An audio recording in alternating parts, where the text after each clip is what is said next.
বিয়ের ফটোগ্রাফার ছবি দেখাতে এসে বলল, এই ছবিগুলোতে আপনার স্বামী আছে, কিন্তু আসল গল্প নেই। আমি বিস্মিত হলাম। আমার মনে হল আমার এতদিনের সুখী দাম্পত্যের স্বপ্ন যেন এক নিমেষে ভেঙে চুরমার হয়ে গেল। কে এই মানুষ? কেনই বা সে এমন কথা বলছে? আমার সদ্য বিবাহিত জীবনের প্রেম আর স্বপ্নের ওপর যেন এক শীতল ছায়া নেমে এলো।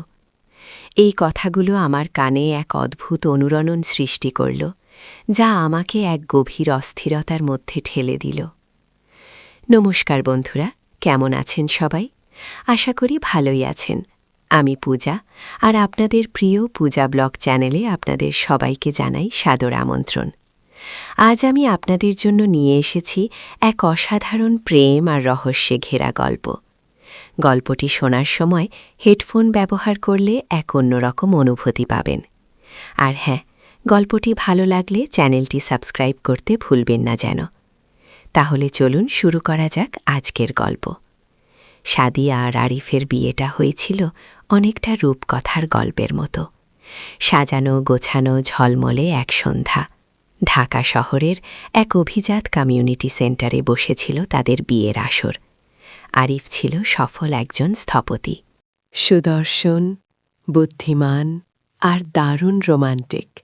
সাদিয়া অন্যদিকে ছিল শান্ত, লাজুক স্বভাবের, শিল্পকলায় যার গভীর অনুরাগ। সিলেটে পৈতৃক ভিটে হলেও সে বড় হয়েছে ঢাকার কোলাহলপূর্ণ জীবনে। আরিফের সাথে তার পরিচয়টা পারিবারিক সূত্রেই। তবে অল্পদিনেই তাদের মধ্যে এক গভীর বোঝাপড়া তৈরি হয়েছিল। প্রথম দেখাতেই আরিফ মুগ্ধ হয়েছিল সাদিয়ার শান্ত চোখের গভীরতায়, আর সাদিয়া মুগ্ধ হয়েছিল আরিফের আত্মবিশ্বাসী ব্যক্তিত্ব আর তার সাবলীল কথাবার্তায়। প্রেমের পর্বটা ছিল দারুণ মিষ্টি। একে অপরের সাথে দেখা করা, ফুচকা খাওয়া, রিকশায় চড়ে ঢাকা শহর ঘুরে বেড়ানো, হাতে হাত রেখে স্বপ্ন বোনা, সবকিছুই ছিল যেন এক নিখুঁত চিত্রনাট্য। সাদিয়া মনে মনে ভাবত, এমন স্বামী পাওয়া সত্যিই ভাগ্যের ব্যাপার। আরিফ যেন তার সব স্বপ্নকে বাস্তবে রূপ দিতে এসেছিল। বিয়ের পর তাদের নতুন জীবন শুরু হয়েছিল ধানমন্ডির এক ছিমছাম ফ্ল্যাটে। সাদিয়া নিজের হাতে সাজিয়েছিল সেই ফ্ল্যাট, প্রতিটি কোণায় ছড়িয়ে দিয়েছিল ভালোবাসার ছোঁয়া। আরিফও ছিল দারুণ যত্নশীল। প্রতিদিন অফিস থেকে ফেরার পথে সাদিয়ার পছন্দের ফুল নিয়ে আসা, ছুটির দিনে একসাথে রান্না করা, অথবা রাতের বেলা ছাদে বসে তারা ভরা আকাশ দেখতে দেখতে ভবিষ্যতের গল্প করা। তাদের দিনগুলো কাটছিল স্বপ্নের মতো। সাদিয়া নিজেকে পৃথিবীর সবচেয়ে সুখী নারী মনে করত। তার মনে হতো, এই তো জীবন, এই তো সেই প্রেম যা সে উপন্যাসে বা সিনেমায় দেখেছে। তাদের ভালোবাসার প্রতিটি মুহূর্ত ছিল এক একটি কবিতা, এক একটি চিত্রকর্ম। বিয়ের ফটোগ্রাফার ছিল তানভীর। সে আরিফের এক পরিচিত। তানভীরের খ্যাতি ছিল তার ব্যতিক্রমী কাজের জন্য। সে নাকি শুধু ছবি তোলে না, ছবির মধ্যে গল্প বনে দেয়, আত্মার ভাষা ফুটিয়ে তোলে। বিয়ের দিন সাদিয়া তানভীরকে দেখেছিল। লম্বা, ছিপছিপে গড়ন, তীক্ষ্ণ দৃষ্টি আর একজোড়া গভীর চোখ। সে হাসলে চোখগুলো যেন আরও রহস্যময় হয়ে উঠত। তানভীরকে দেখে সাদিয়ার মনে হয়েছিল সে যেন একজন শিল্পী, যে ক্যামেরার লেন্সের ভেতর দিয়ে দুনিয়ার অন্য এক রূপ দেখতে পায়। সে সারা দিন ধরে তাদের ছবি তুলেছিল। প্রতিটি আবেগ, প্রতিটি হাসি মুখ, প্রতিটি আনন্দময় মুহূর্তকে ক্যামেরা বন্দী করেছিল। সাদিয়া সেদিন তার কাজ দেখে মুগ্ধ হয়েছিল, কিন্তু তার ব্যক্তিত্বের গভীরতা নিয়ে অতটা ভাবেনি। বিয়ের কয়েক মাস পরের কথা। এক বিকেলে তানভীর এলো তাদের ফ্ল্যাটে, বিয়ের অ্যালবাম আর সব ডিজিটাল ছবি ডেলিভারি দিতে। সেদিন আরিফ অফিসের কাজে চট্টগ্রাম গিয়েছিল। তার ফিরতে আরও 2-1 দিন দেরি হবে। সাদিয়া একা ছিল। তানভীর যখন এলো, সাদিয়া তাকে আপ্যায়ন করল। ড্রয়িং রুমে বসে তানভীর ল্যাপটপে ছবিগুলো দেখাতে শুরু করল। সাদিয়া মুগ্ধ হয়ে দেখছিল। প্রতিটি ছবিই যেন জীবন্ত।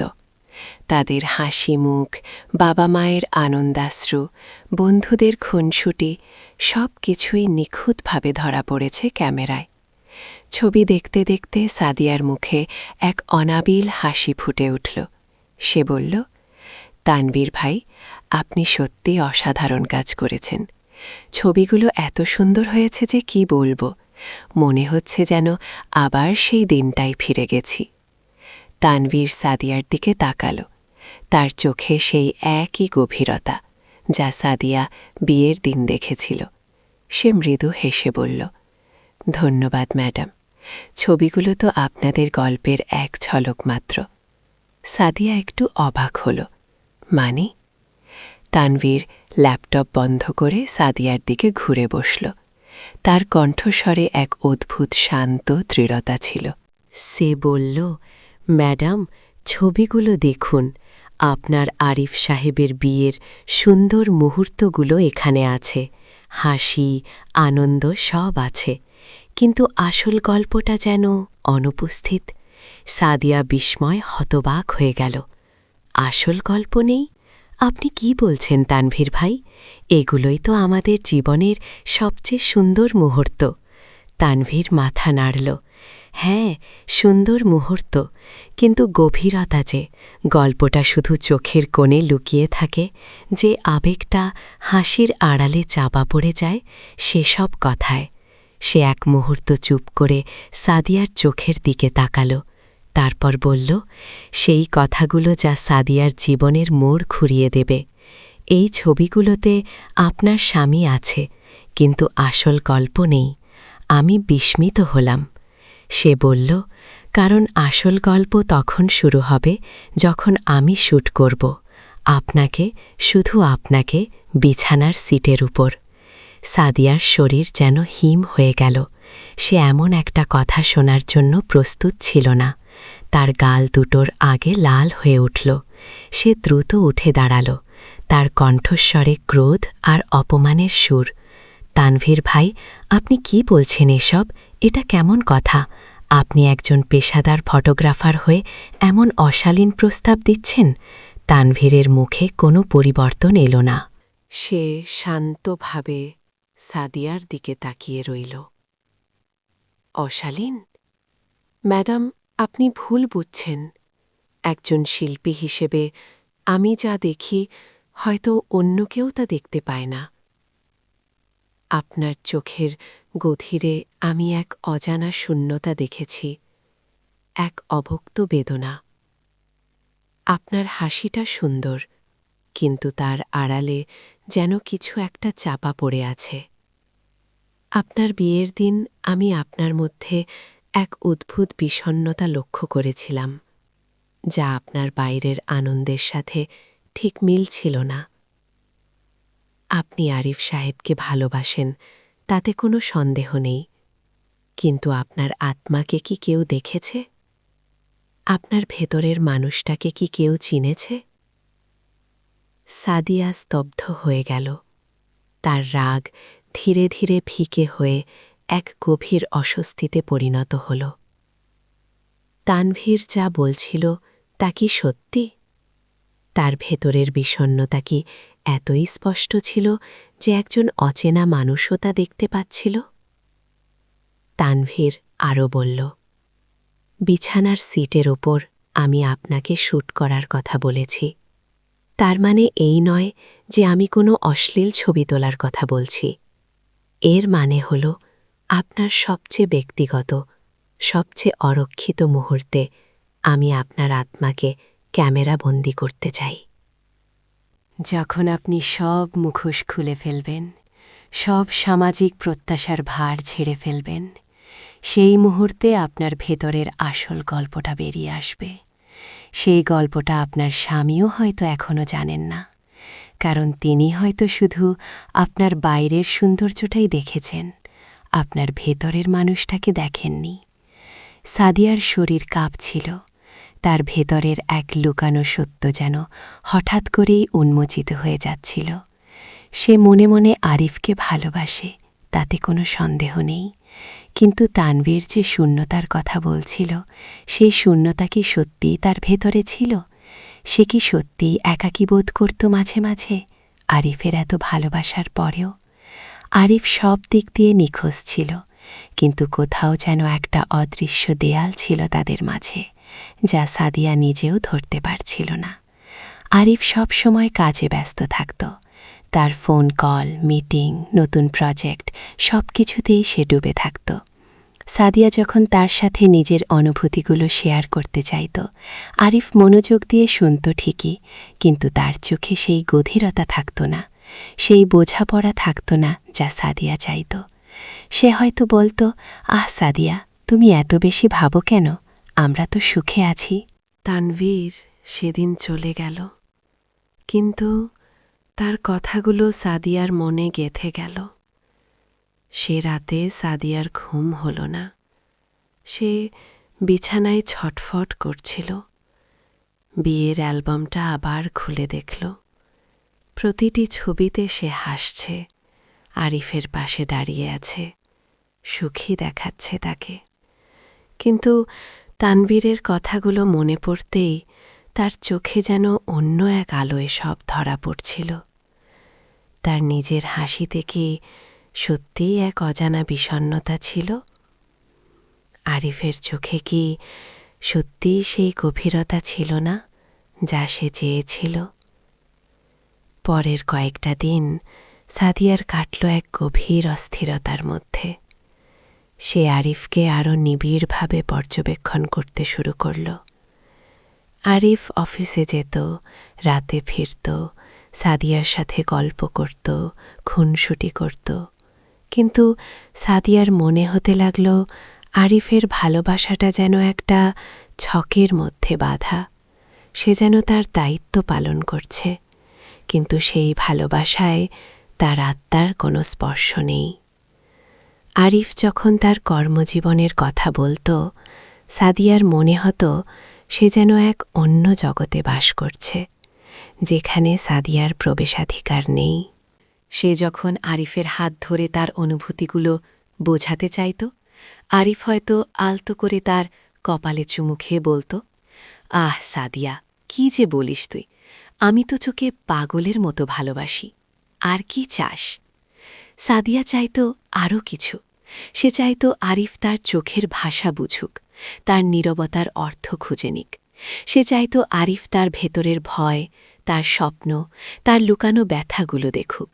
কিন্তু আরিফ যেন সাদিয়ার ভেতরের জগৎটাকে দেখতে পেত না। সে শুধু দেখত বাইরের সাদিয়াকে, যে হাসে, যে ঘর গোছায়, যে ভালোবাসে। এক বিকেলে সাদিয়া পার্কে হাঁটতে গেল। তার মনটা খুব ভারাক্রান্ত ছিল। হঠাৎ তার মনে হল তানভীরের সাথে একবার কথা বললে কেমন হয়। হয়তো সে তাকে সাহায্য করতে পারবে, তার ভেতরের অস্থিরতা কাটাতে পারবে। দ্বিধা সত্ত্বেও সাদিয়া তানভীরকে ফোন করল।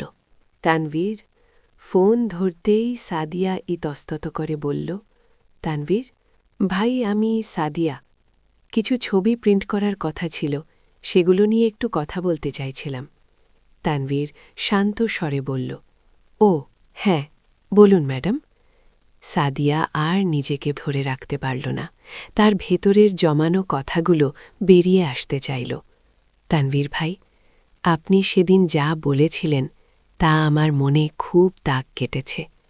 আমি জানি না কেন, কিন্তু আপনার কথাগুলো আমাকে ভাবাচ্ছে। আপনি কি সত্যিই আমার মধ্যে এমন কিছু দেখেছেন যা আমি নিজেও জানি না? তানভীর চুপ করে শুনল, তারপর বলল, ম্যাডাম, একজন শিল্পী হিসেবে আমি মানুষের ভেতরের গল্পগুলো দেখতে পাই। আপনি যদি চান, আমি আপনাকে আপনার ভেতরের সেই গল্পটা খুঁজে পেতে সাহায্য করতে পারি। সাদিয়া মনে মনে সিদ্ধান্ত নিল। সে বলল, আমি আপনার সাথে দেখা করতে চাই। তানভীর ভাই, আমি আপনার সেই ছবিগুলো তুলতে চাই যা আপনি বলেছিলেন। তানভীর একটু অবাক হল। আপনি নিশ্চিত? হ্যাঁ, আমি নিশ্চিত। আমি আমার ভেতরের মানুষটাকে জানতে চাই। পরের দিন তানভীর এলো তাদের ফ্ল্যাটে। আরিফ তখনও ফিরে আসেনি। সাদিয়া একটু ভীত ছিল, কিন্তু তার কৌতূহল ছিল আরও বেশি। সে তানভীরকে তার বেডরুমে নিয়ে গেল। তানভীর তার ক্যামেরা সেট করল। সে সাদিয়ার দিকে তাকিয়ে বলল, ম্যাডাম, কোনো পোজ দিতে হবে না। আপনি শুধু আপনার মতো থাকুন। আপনার যা মনে আসে তা ভাবুন। আপনার হাসি, আপনার কান্না, আপনার নীরবতা সব কিছুই আমি ক্যামেরা বন্দি করব। আপনার ভেতরের গল্পটা বের হয়ে আসতে দিন। সাদিয়া বিছানার ওপর বসল। সে একটা সাদা চাদর গায়ে জড়িয়ে নিল। তানভীর তাকে কোনো নির্দেশ দিল না। সাদিয়া শুধু তার ভেতরের অনুভূতিগুলো নিয়ে ভাবতে শুরু করল। তার শৈশবের স্মৃতি, আরিফের সাথে তার প্রেমের দিনগুলো, তাদের বিয়ের স্বপ্ন আর তার বর্তমানের একাকিত্ব। তার চোখের কোণে জল জমতে শুরু করল। সে ভাবল, কেন সে এত একা বোধ করছে? কেন আরিফের এত ভালোবাসা সত্ত্বেও তার মনে একটা শূন্যতা রয়ে গেছে? তানভীর চুপচাপ ছবি তুলছিল। তার ক্যামেরার শাটার ক্লিক করার শব্দ ছাড়া ঘরে আর কোনো শব্দ ছিল না। সাদিয়ার মনে হল, তানভীরের লেন্সের মধ্যে দিয়ে সে যেন নিজেকে নতুন করে আবিষ্ করছে। সে যেন তার ভেতরের লুকানো ব্যথা, তার চাপা পড়া স্বপ্ন, তার অব্যক্ত আকাঙ্ক্ষাগুলোকে দেখতে পাচ্ছিল। এক সময় তার চোখ দিয়ে টপ টপ করে জল গড়িয়ে পড়ল। সে কান্না আটকাতে পারল না। ছবি তোলা শেষ হলে তানভীর ল্যাপটপে কিছু ছবি সাদিয়াকে দেখাল। সাদিয়া নিজের ছবিগুলো দেখে স্তব্ধ হয়ে গেল। এত সে, কিন্তু এমন সাদিয়াকে সে আগে কখনো দেখেনি। তার চোখে এক গভীর বিষণ্ণতা, এক অজানা শূন্যতা, যা সে নিজেও আগে দেখেনি। তার মুখাবয়বে এক অদ্ভুত নীরবতা, যা হাজারো গল্পের কথা বলছিল। এই ছবিগুলো ছিল তার আত্মার প্রতিচ্ছবি। তানভীর শান্তভাবে বলল, এই যে ম্যাডাম, এটা আপনার ভেতরের গল্প। এটা আপনার সত্যিকারের মুখ। এই ছবিগুলোতে কোনো অভিনয় নেই, কোনো মুখোশ নেই। এটা আপনার আত্মা। সাদিয়া বলল, কিন্তু কেন? কেন আমার এত সুখের মাঝেও এই বিষণ্ণতা? তানভীর বলল, কারণ সুখের মানে শুধু বাইরে থেকে দেখা যায় না। সুখের গভীরেও শূন্যতা থাকতে পারে। হয়তো আপনি আরিফ সাহেবের কাছ থেকে এমন কিছু আশা করেন যা তিনি আপনাকে দিতে পারছেন না, অথবা তিনি নিজেও হয়তো কোনো গভীর বোঝাপড়ার মধ্যে আছেন যা তিনি আপনার সাথে শেয়ার করতে পারছেন না। তানভীরের কথাগুলো সাদিয়ার মনে এক নতুন প্রশ্নের জন্ম দিল। আরিফ কি সত্যিই কিছু লুকাচ্ছে? তার এত ব্যস্ততা, তার মাঝে মাঝে চুপ হয়ে যাওয়া, তার মনের গভীরে কি এমন কোনো গোপন কথা আছে যা সে সাদিয়ার সাথে ভাগ করে নিতে পারছে না? পরের দিনগুলোতে সাদিয়ার মন আরও বেশি অশান্ত হয়ে উঠল। সে আরিফকে আরও নিবিড়ভাবে পর্যবেক্ষণ করতে লাগল। আরিফ তার অফিসের কাজে প্রায়শই চট্টগ্রাম, রাজশাহী বা সিলেটের মতো শহরে যেত। তার ফোন কলগুলো মাঝে মাঝে দীর্ঘ হতো, আর তার চেহারায় মাঝে মাঝে এক অদ্ভুত চিন্তার ছাপ দেখা যেত। সাদিয়া যখন তার কাছে জানতে চাইত, সে শুধু হেসে বলত, কিছু না প্রিয়তমা, অফিসের কাজ নিয়ে একটু চিন্তা করছি। কিন্তু সাদিয়ার মনে সন্দেহ দানা বাঁধতে শুরু করল। এক রাতে আরিফ যখন গভীর ঘুমে আচ্ছন্ন, সাদিয়া তার ফোনটা হাতে নিল। সে জানত এটা ঠিক নয়, কিন্তু তার ভেতরের অস্থিরতা তাকে বাধ্য করছিল। সে আরিফের কল লিস্ট ঘাঁটতে লাগল। হঠাৎ তার চোখে পড়ল একটি অপরিচিত নম্বর থেকে অসংখ্য কল, এবং সেই নম্বরে আরিফেরও অনেক আউটগোয়িং কল। নম্বরটি ছিল ঢাকা শহরের বাইরের, সম্ভবত চট্টগ্রাম বা সিলেটের কোনো এলাকার। সাদিয়া নম্বরটি নিজের ফোনে টুকে রাখল। পরের দিন আরিফ অফিসে চলে গেলে সাদিয়া সেই নম্বরে ফোন করল। অপর প্রান্ত থেকে একটি নারীর কণ্ঠ ভেসে এলো। হ্যালো। সাদিয়া স্তব্ধ হয়ে গেল। তার গলা শুকের কাঠ, সে কোনো কথা বলতে পারল না। অপর প্রান্তের নারীটি আবার বলল, কে বলছেন? রিকশা লাগবে? ভাইয়া তো এখন অফিসে। সাদিয়া কোনো মতেই নিজেকে সামলে নিয়ে ফোনটা কেটে দিল। রিকশা ভাইয়া? তার মানে কি? আরিফের কোনো বোন আছে যার কথা সে সাদিয়াকে বলেনি? কিন্তু কেন? আরিফের তো একটাই ছোট ভাই ছিল, যার কথা সাদিয়া জানত। সাদিয়া অস্থির হয়ে উঠল। সে আরিফকে বিশ্বাস করত। তাদের সম্পর্কটা ছিল ভালোবাসার আর বিশ্বাসের উপর ভিত্তি করে। কিন্তু এই ঘটনা তাকে গভীরভাবে নাড়া দিল। সে তানভরের তোলা ছবিগুলোর দিকে তাকাল। সেই বিষণ্ণ চোখগুলো যেন তাকে আরও বেশি করে প্রশ্ন করছিল। রাতে আরিফ ফিরলে সাদিয়া তাকে সরাসরি জিজ্ঞেস করল, আরিফ, তোমার কি কোনো বোন আছে যার কথা তুমি আমাকে বলোনি? আরিফ চমকে উঠল। তার মুখে এক পলকের জন্য ভয় আর বিস্ময় ফুটে উঠল। তারপর সে নিজেকে সামলে নিয়ে হাসার চেষ্টা করল। আরে সাদিয়া, কি বলছো এসব? আমার কোনো বোন নেই, তুমি তো জানোই। তাহলে এই নম্বরটা কার? সাদিয়া তার ফোন থেকে সেই নম্বরটা আরিফকে দেখালো। আরিফের মুখ ফ্যাকাশে হয়ে গেল। সে ফোনটা হাতে নিয়ে কিছুক্ষণ চুপ করে রইল। তারপর দীর্ঘশ্বাস ফেলে বলল, সাদিয়া, এটা এমন একটা বিষয় যা আমি তোমাকে বলতে চাইনি। আমি তোমাকে কষ্ট দিতে চাইনি। সাদিয়ার বুক ধড়ফড় করছিল। কি বিষয় আরিফ? তুমি কি লুকাচ্ছ? আরিফ বিছানার উপর বসে পড়ল। তার চোখে জল এসে গেল।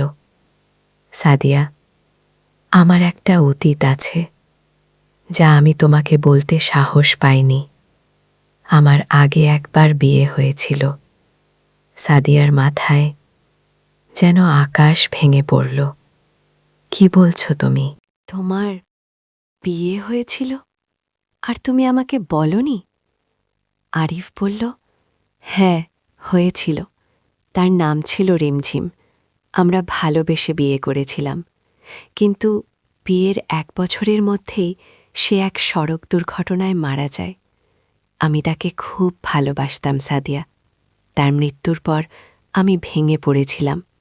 আমি প্রতিজ্ঞা করেছিলাম আর কখনো বিয়ে করব না, কিন্তু মা বাবা আমাকে জোর করল।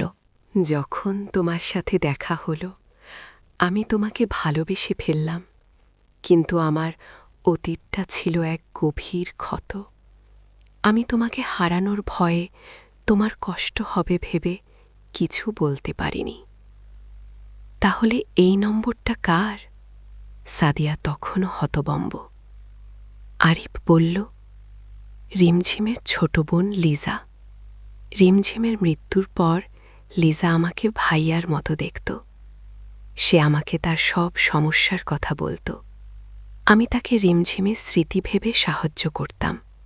মাঝে মধ্যে তার খোঁজ খবর নিতাম। সে প্রায়ই চট্টগ্রাম বা সিলেট থেকে ফোন করত তার ভাইয়ের আমার খবর জানতে। সাদিয়া চুপ করে শুনছিল। তার রাগ ধীরে ধীরে এক গভীর ব্যথায় পরিণত হল।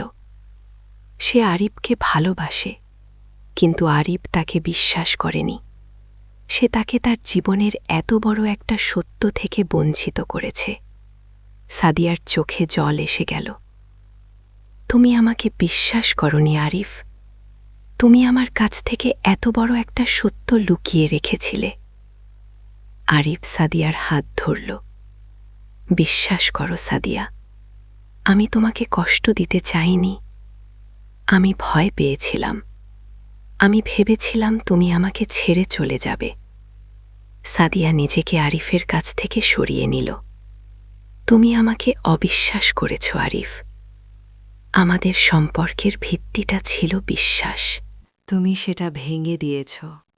সে রাতে সাদিয়া আর আরিফ আলাদা বিছানায় শুয়ে রইল। সাদিয়ার মনে হচ্ছিল তার পৃথিবীটা ভেঙে গেছে। তার স্বপ্নের বিয়ে, তার স্বপ্নের স্বামী, সব যেন এক মিথ্যে ছিল। সে তানভীরের কথাগুলো মনে করল। আসল গল্প নেই।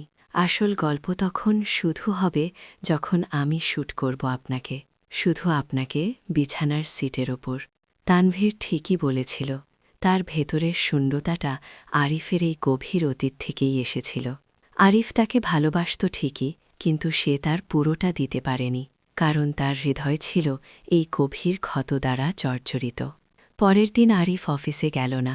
সে সাদিয়ার কাছে বসল। তার চোখে অনুশোচনা আর গভীর ভালোবাসা। সাদিয়া, আমাকে ক্ষমা করে দাও। আমি জানি আমি ভুল করেছি, কিন্তু আমি তোমাকে হারাতে চাই না। আমি জানি না কিভাবে এই ক্ষত সারাব, কিন্তু আমি চেষ্টা করব। আমরা একসাথে চেষ্টা করব। সাদিয়া আরিফের দিকে তাকাল। তার চোখে জল। সে জানত আরিফ তাকে সত্যিই ভালোবাসে। তার লুকানোর কারণটা ছিল ভয়, হারানোর ভয়, কিন্তু সেই ভয় তাদের সম্পর্কের গভীরে এক দেয়াল তুলেছিল। সাদিয়া তানভীরের তোলা ছবিগুলোর দিকে তাকাল। সেই ছবিতে যে সাদিয়া ছিল, সে এখন আর দুর্বল নেই। সে এখন জানে তার ভেতরের শূন্যতা কিসের জন্য। সে এখন তার ভেতরের শক্তিটা খুঁজে পেয়েছে। সে আরিফের হাত ধরল। আরিফ, আমি তোমাকে ভালোবাসি, কিন্তু আমরা দুজনেই একে অপরের কাছে নিজেদের আসল গল্পটা লুকিয়ে রেখেছিলাম। তুমি তোমার অতীত আর আমি আমার একাকিত্ব। আমাদের এই সম্পর্কটা যদি সত্যিই টিকে থাকে, তাহলে আমাদের সব কিছু শেয়ার করতে হবে। সব ভয়, সব দুর্বলতা, সব স্বপ্ন। আরিফ সাদিয়ার হাত ধরে কেঁদে ফেলল। আমি রাজি সাদিয়া। আমি তোমার সাথে সব কিছু শেয়ার করব। আমি তোমার ভেতরের মানুষটাকে দেখব, জানব। আমি আর কোনো দিন তোমার কাছ থেকে কিছু লুকাব না। সেদিন থেকে সাদিয়া আর আরিফের নতুন এক জীবন শুরু হল। তারা একে অপরের কাছে নিজেদের সবটুকু উজাড় করে দিল। আরিফ তার অতীতের কষ্টগুলো সাদিয়ার সাথে শেয়ার করল। সাদিয়াও আরিফকে বোঝালো তার একাকিত্ব, তার ভয়, তার স্বপ্নগুলো। তারা দুজন মিলে সেই ক্ষতগুলো সারানোর চেষ্টা করল। তানভীর তাদের জীবনে একজন ক্যাটালিস্টের ভূমিকা পালন করেছিল। সে সাদিয়ার ভেতরের সত্যটা উন্মোচন করতে সাহায্য করেছিল, যা তাদের সম্পর্ককে আরও গভীরে নিয়ে গিয়েছিল। সাদিয়া আর আরিফ বুঝতে পারল, ভালোবাসার অর্থ শুধু সুন্দর মুহূর্ত নয়। ভালোবাসার অর্থ হল একে অপরের ভেতরের সত্যগুলোকে গ্রহণ করা, ভয়গুলোকে ভাগ করে নেওয়া, আর একসাথে কাঁধে কাঁধ মিলিয়ে জীবনের পথ চলা। সেই বিছানার সিটের ওপর তোলা ছবিগুলো সাদিয়ার কাছে শুধু ছবি ছিল না, সেগুলো ছিল তার আত্ম আবিষ্কারের দলিল। সেই ছবিগুলোই তাকে আরিফের আসল গল্পটা জানতে সাহায্য করেছিল এবং তাদের ভালোবাসাকে এক নতুন মাত্রায় পৌঁছে দিয়েছিল। তাদের আসল গল্পটা সেদিনই শুরু হয়েছিল, যখন তারা একে অপরের ভেতরের মানুষকে সত্যিই দেখতে শুরু করেছিল। বন্ধুরা, গল্পটি কেমন লাগে? যারা আগে ভোট দেন না, আপনার মূল্যবান মতামত কমেন্ট বক্সে লিখুন। গল্পটি যদি আপনাদের ভালো লেগে থাকে, তাহলে অবশ্যই একটি লাইক দেবেন। আর এমন আরও অনেক সুন্দর গল্প শুনতে পূজা ব্লগ চ্যানেলটি সাবস্ক্রাইব করে পাশে থাকবেন। দেখা হবে পরের ভিডিওতে নতুন কোনো গল্প নিয়ে। ততদিন পর্যন্ত ভালো থাকুন, সুস্থ থাকুন। ধন্যবাদ।